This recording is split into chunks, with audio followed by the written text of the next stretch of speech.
Assalamualaikum warahmatullahi wabarakatuh. Baik teman-teman, pada video kali ini kita akan membagikan tutorial bagaimana cara menghapus history yang ada pada Google Chrome.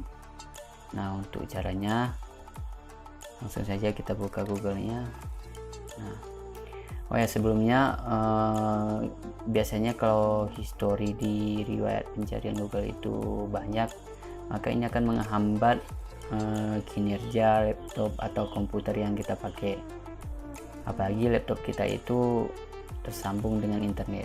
Nah, untuk cara-caranya yaitu pertama kita tekan Ctrl plus H atau Ctrl H.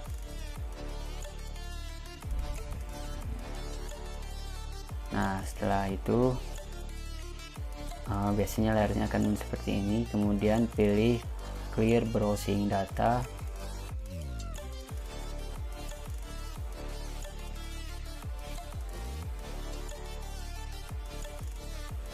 Nah, setelah itu di sini kita eventnya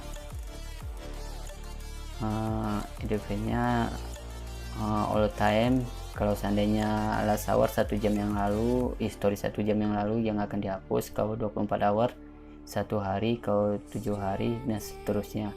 Kita pilih yang all time karena kita menghapus semua history pencarian. Nah, kita pilih clear data.